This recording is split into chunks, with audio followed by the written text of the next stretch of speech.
Naintwe abona togusika bosia sorobo turuko bwatia ababwatani habo boigo bare ne kerenga yogocha koria ebirogo ao na boigo kurwandira ebirogo ao bya siasa sobo chori bole bosio mwako gocha nigo baesokirie na komochia chisegi asogo saga ono kwa enekiwe county ya Homa Bay asomo sangerekano bwensemo ya Linda Mwananchi litukoria Jumapili okwana ime county ya Nairobi na bara yabo baragwa na Jorim Omogi oyokurwandira hekergo kya Ugenya bosegi bunge ya Ugenya asaba ono bagikeirie ebikorebyo bye CHIBURABURU muri kitoli net nyambane na mange.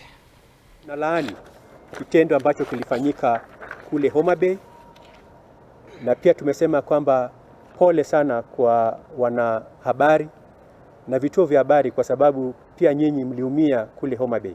Eyo nenkwana kurwa ase ababwatani balinda mwananchi ase batebire CHIBURABURU cyanekiwa ase county ya Homa Bay nigo cyasegetetwe n'abanyanyimbo na boigo abaraibensemeyo. Arrived in Homa Bay town at around 2 a.m. in the morning, and we met goons at the foresight along Homa Bay Road. There were policemen in front of us who helped us maneuver to the town. But nonetheless, those are incidents that have happened. One thing that stands, that is forthright, that goons were mobilized to attack the leaders of Linda Mwananchi who were coming for the rally in Homa Bay. That is one thing that is in the public domain. First of all, allow me condemn in the strongest terms possible the acts of goonism, backwardness, and barbarism that was meted on our caravan in Homa Bay County. We condemn the escalating political intolerance, violence, incitement, and the use of organized groups to intimidate, threaten, and disrupt the rights and freedoms of our members and Kenyans at large. Korengana na babwatani abo baereire chintunda babeire bagusaganwa chinga kibare ase mesangirekano ya siasa ibatebire yabeire gegusegetwa kurwa ase serikali.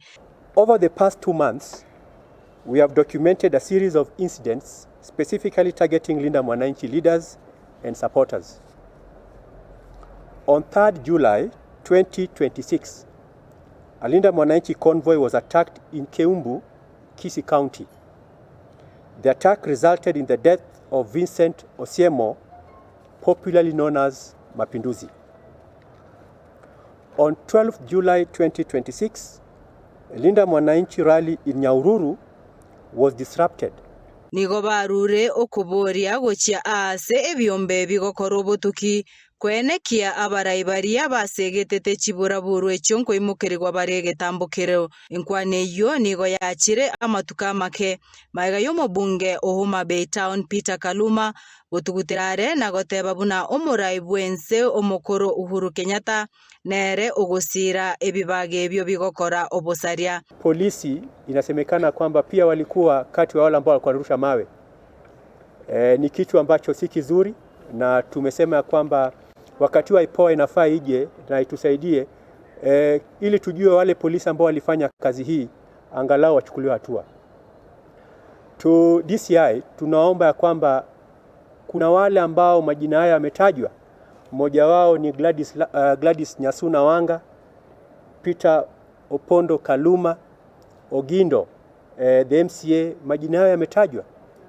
Tuwaomba ya kwamba inafaa wachukuliwe hatua, waende waandike lile ambao wanajua kuhusiana na ile vurugu ambayo ilifanyika kule Homa Bay.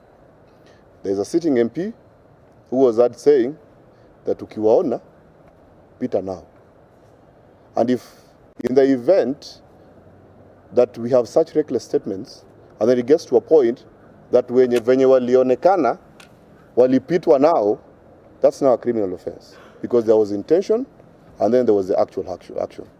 The loss of lives, attacks against civilians and security officers, destruction of property, and the growing use of inflammatory and divisive, historic and deeply disturbing and wholly unacceptable in a constitutional democracy like Kenya.